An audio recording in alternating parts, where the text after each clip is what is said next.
Okay, peeps, welcome back.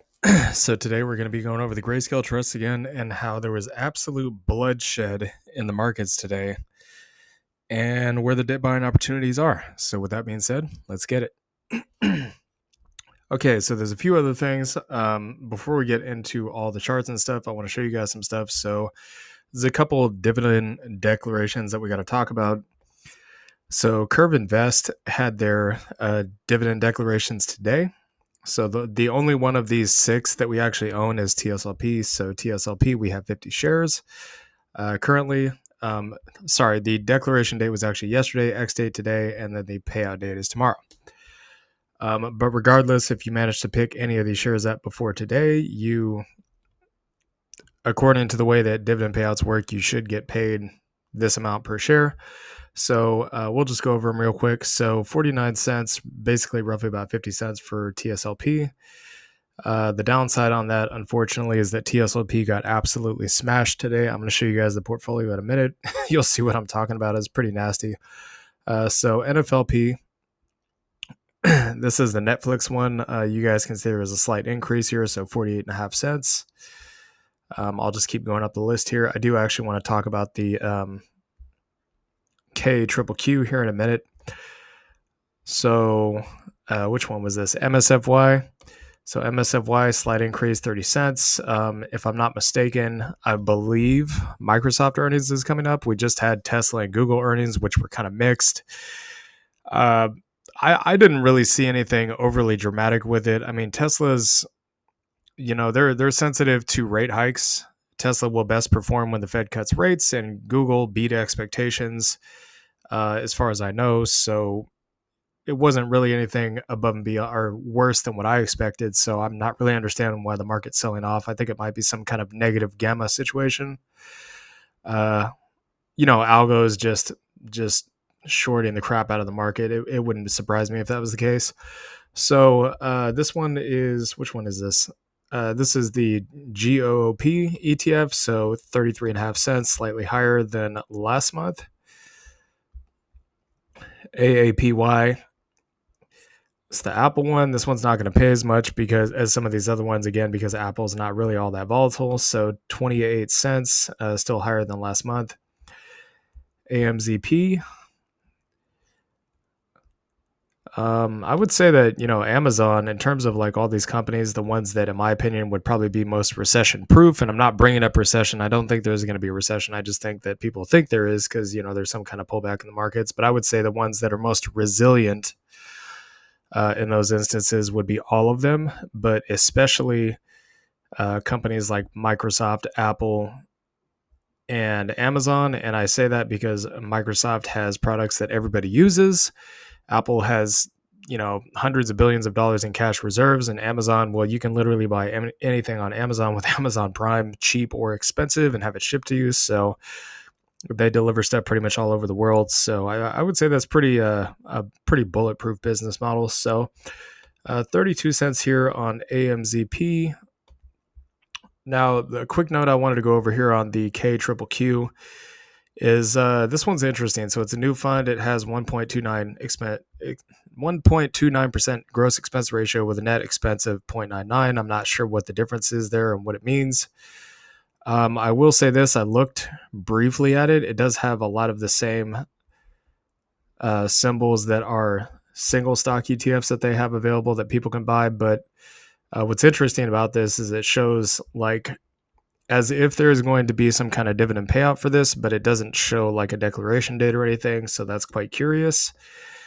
And the other thing, I got to find it. Where was it? So here it is. So it says that it's writing cover calls to generate income on a stock with limited upside potential or low price momentum, which can also serve as potential downside mitigation. So the fact that it says that they're writing cover calls and it shows that there may potentially be a dividend payout, even though there's nothing that's been announced, no X date, none of that, tells me that this may be another option, maybe something you guys want to look into in time, kind of a more diversified ETF with the funds that they already have in it. Something similar to YMAX would be my guess, but not as many positions. So qdte, xdte, they did have their dividend declaration today. You can see 724, 35.5 cents. So really, really good payout, the best in 4 weeks. And also, I believe the same is true for xdte. So xdte, yes, also the same, are the best in 4 weeks, 24 cents roughly on xdte. So that's great. Now fepi and aipi, which we have quite a bit in, their declaration date is going to be tomorrow. Just so y'all know, I'm expecting it to be somewhere pretty much around the same as the previous ones. And I am expecting aipi to also have a similar payout to fepi. Even though it's AI exposure, mostly AI exposure. So you guys can see the declaration is also the same here. Okay, so going over to the portfolio, you guys can see the portfolio is down a massive nearly 7% today. Ouch. If you guys think you're in this fight alone, you are not. I promise you that. It's just brutal. I mean, just look at it. If I go to the all-time, basically the entire time frame that we've had this portfolio, you guys can see we've been as high as 5,800 or plus 12%, and currently as low as 0.3. And there has been some times when we've been flat and or negative. I mean, this is just the way it goes. We did buy more today. Just so y'all know, our portfolio is actually, before this dip, our portfolio was actually roughly about plus 30%. So we've had about a 30% rate of return so far since opening this portfolio. It doesn't show here, but when we calculated the options premiums and the dividends and the profits that we took on some of these positions before repositioning, it does actually equate to about 30% overall performance. It's just not going to show here because, again, I think that I could be wrong, but I think that Robinhood doesn't actually calculate that stuff. So you can see some pretty brutal sell-offs here. I mean, I don't really need to go over this too much. You guys probably also have a lot of the same positions, would be my guess. But I will point out that even though the markets just absolutely capitulated today, and I was seeing this in real time, just so y'all know, would not be my first pullback or bear market that I've lived through. So it doesn't really bother me all that much. So xdte, you can see it's pulled back pretty substantially, about $2 a share. We did actually buy some this morning, so you can see it right here. I'll go over to Coinbase as well. So also bought some crypto as well.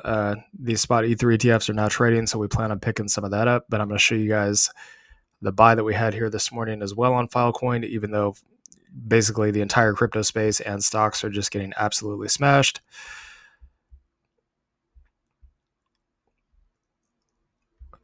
All right, so as you guys can see, it wasn't a huge amount, but again, today is the 24th, so basically 7.7 tokens at $4.55 a piece.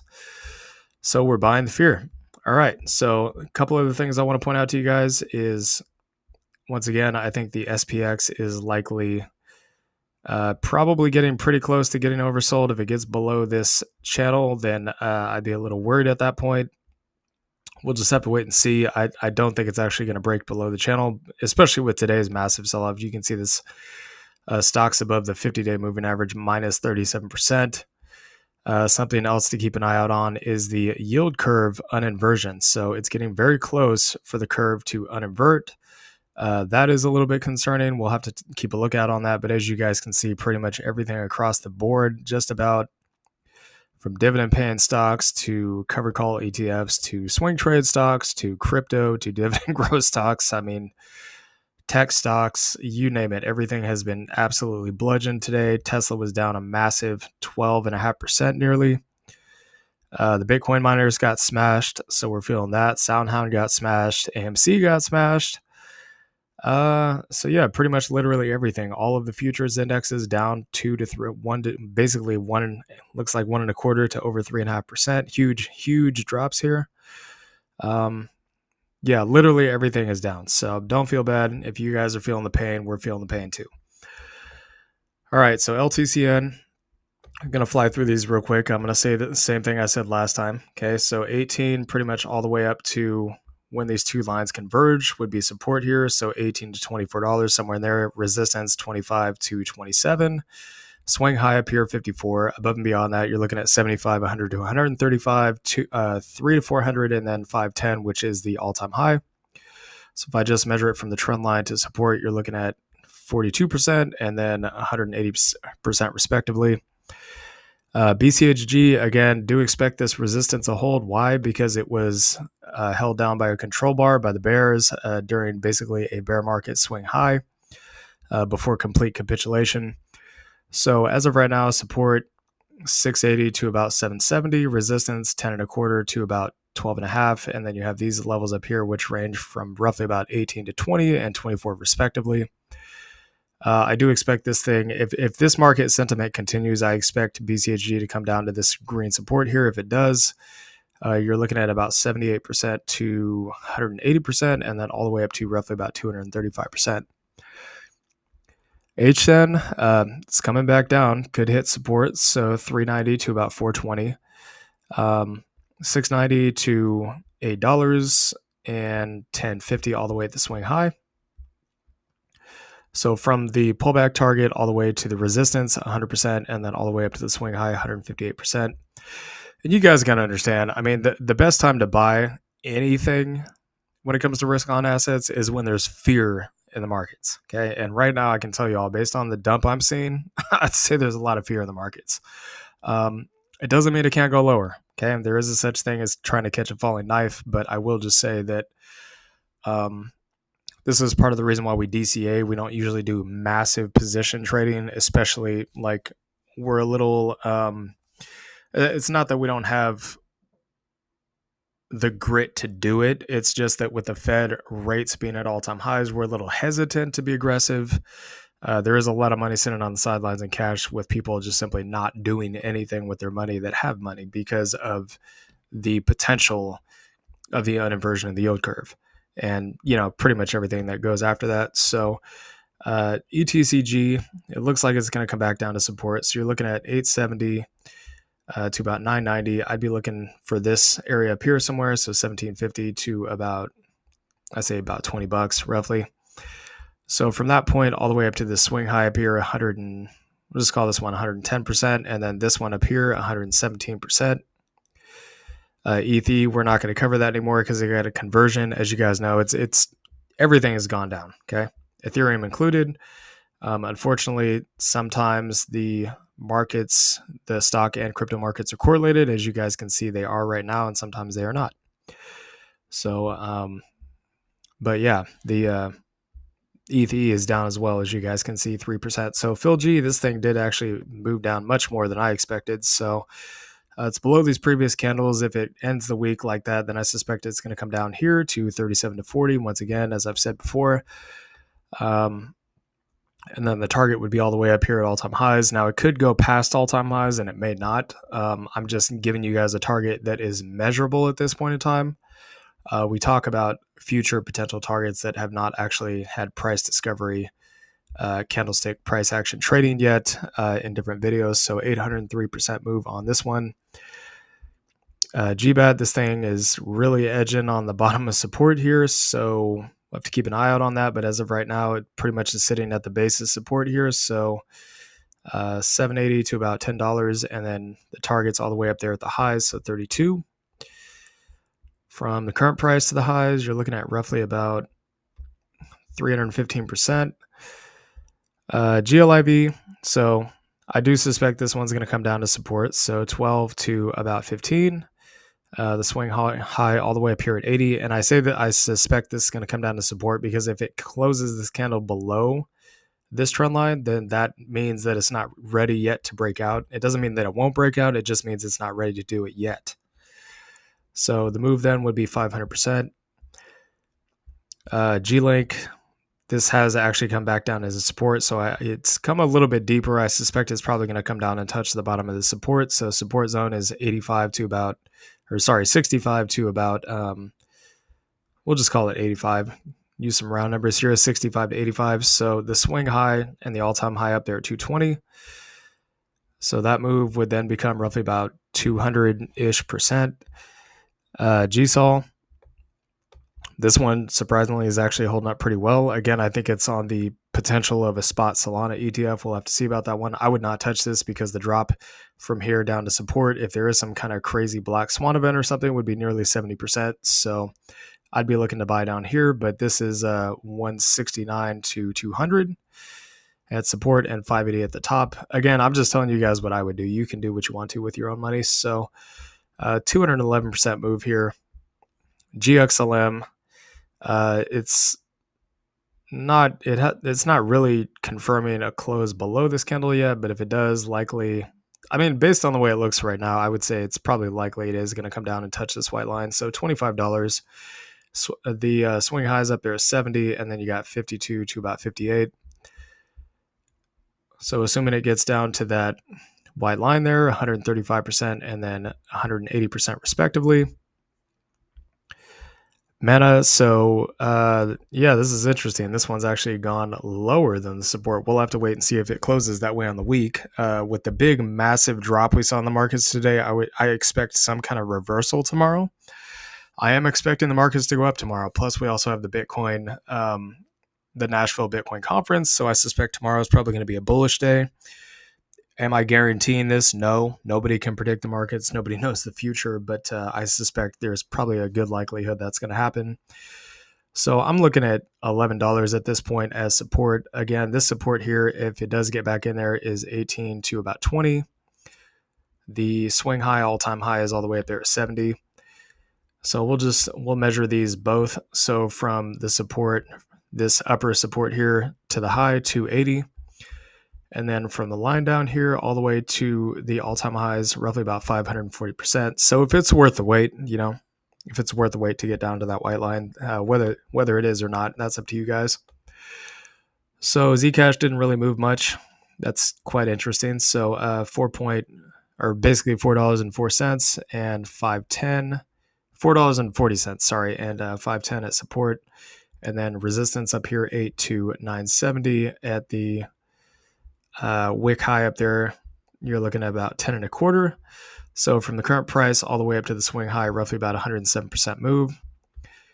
And from the bottom of the support to the swing high is roughly about 134% move.